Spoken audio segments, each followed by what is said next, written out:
Welcome to the VC3 News Update. I am Shanette Hackshaw with the top local news stories making our news package today. The government of St. Vincent and the Grenadines has in place a system of targeted assistance for vulnerable families. This is done by an increase in the amount of money that is made available at the Ministry of National Mobilization for children at the primary level, and also an increase in the amount that is given by the National Lotteries Authority for students at the secondary level and a few at community college. This is according to Prime Minister Gonsalves, who was at the time addressing some comments made about the assistance that is given during the back-to-school period. What we do, we target the assistance for people, children who come from poor families, by increasing the amount of money we give out for the primary school at the Ministry of National Mobilization. And the amount which we give through lottery for students who are at secondary school and some at the community college. At the lottery, annually, before COVID, it was like $1 million, $750,000, $1 million a year. Now, last year, the number was about $7 million. Dr. Gonsalves continued by saying that minibus owners are also given concessions for the transport of school children, and the routes which are approved are given an additional subsidy since the fare for school children is minimal. We give duty-free concession on minibuses transporting school children, 75%. And we also give on the routes which we approve for the minibuses, who have a responsibility to take children, an additional subsidy. And so that the fare when you travel on the regular school buses is minimal. Of course, there are some students who want not to travel on the school bus, or those designated as school buses, private ones, but they want to travel on the other ones where they could hear certain kind of music. Johnny P? We also give subsidies for students for transportation. The Prime Minister also spoke about the school feeding program at the primary level. He said upon arrival in office, the school feeding program had collapsed under the New Democratic Party. He said the Unity Labour Party was the one who restored that program. Then, the school feeding program, Johnny P, in the primary school. When we arrived in office, the program had collapsed. World Food Program used to do it when John Juan was Minister of Education, long time ago. Then they stop and say, well, listen, you can do your own thing, man. They then give countries in Africa and Bangladesh and so on, countries much poorer than us.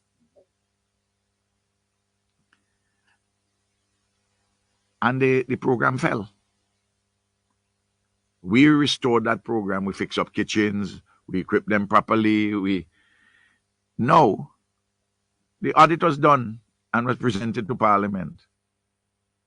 About 90% of the children across the primary school system having a lunch at school, in some schools, in many schools, 100% statistically. And in some schools, you pay 50 cents a day, some $1. He said that what he mentioned are variables inside of the mix when it comes to assisting parents and guardians with offsetting educational costs. It is not the government's responsibility to fix any one person's house roof. However, due to the ULP's policy on helping the nation, it is one of the things that they work on. Prime Minister Gonsalves said this after indicating that he was waiting on a report on the housing rehabilitation program. I just want to say this. Well, today I'm going to receive a report on how we are coming with the housing rehab program. And I've sent off a request to a particular funding institution for $43 million EC.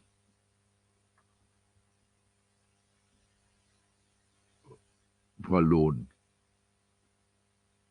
20 years at 2% money. I'm optimistic of getting it for housing because as the time goes by,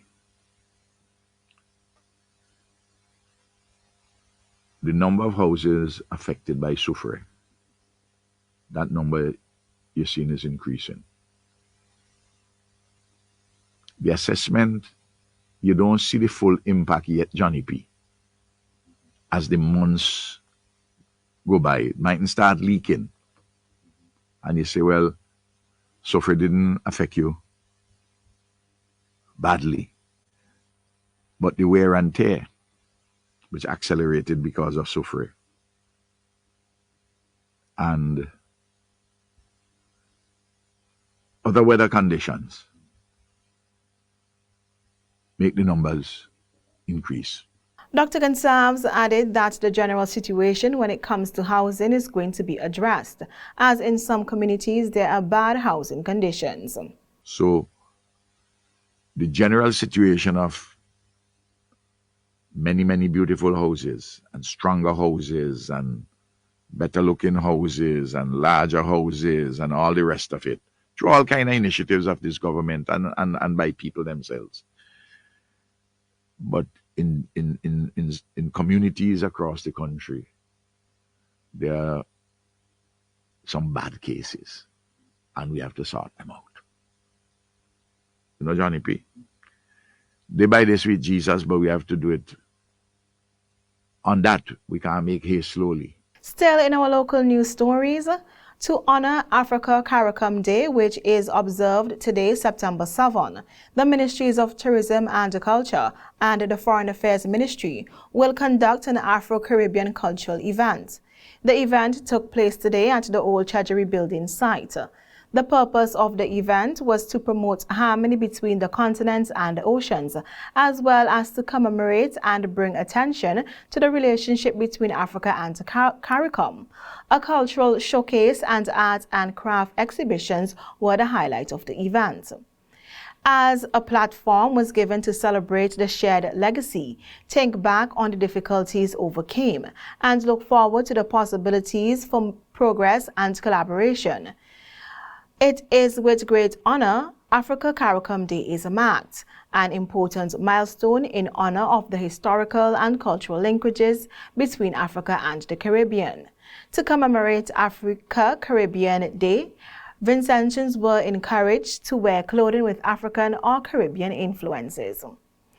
And finally, in our local news stories, there have been several initiatives at the local, regional, and international level in an effort to combat domestic and gender-based violence. This is according to women's advocate Nalicia Robinson Hazel, who was one of 5 guests on last evening's Roundtable Talk program. The talk centered on domestic and gender-based violence in the community and the country. I want to mention several steps that were taken at international and local levels to curb the scourge of domestic violence or gender-based violence. The Bajan Platform of Action came out of the 4th World Conference on Women. There were 12 critical areas of concern, and number 4 was violence against women. Number 12 was the girl child, to eliminate all forms of violence against the girl child. We also had the rights of the child, one of which is protection from violence, abuse, or neglect. And recently, with the Sustainable Development Goals, that is very much attention paid to by governments, that goal 5 is to achieve gender equality and empower all women and girls. She said that different declarations and platforms for action gives way to different strategies to be laid out that would aid in the elimination of domestic or gender-based violence. She, however, added that the strategies seem to do little in regards to curbing the instances of violence.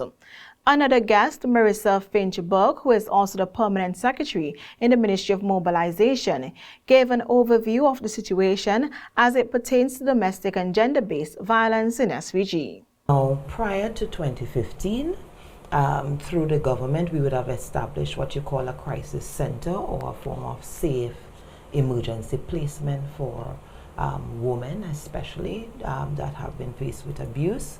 But we started that process in 2009 and we launched it completely in 2010. At this point, now when that was established, our numbers, when we started to record approximately in collaboration with the police force, were approximately between 75 to 100 reported cases per year. Then you have to connect that with what happens at the family court in terms of persons who file for protection orders and so on. Then we recognize within the past 3 years or so that we would have had the numbers moving from 75 to 100 to more 100 to 125. So those were the numbers generally in terms of reported cases. P.S. Burke went on to say that in some districts there are instances where incidents of violence are not reported, and explained that there are different reasons for that. Now remember, in every jurisdiction you will still have underreporting for different reasons. Sometimes the reasons are personal, sometimes the reasons are related to the service being provided, because not everyone is going to be satisfied with what is provided for him or her. And or sometimes the reason is more at the macro level. So it's important to understand what those reasons are. The other guests on the program included Kimia Glasgow, Creative Director of Kimia Glasgow Incorporated and Equity Advocate, Sergeant Nicola Williams of the Royal St. Vincent and the Grenadines Police Force, and columnist and social activist Renrick Rose. Those are our local news stories. Continue watching the VC3 News Update on Channel 114 for regional and international news, along with the VC3 Sports Updates.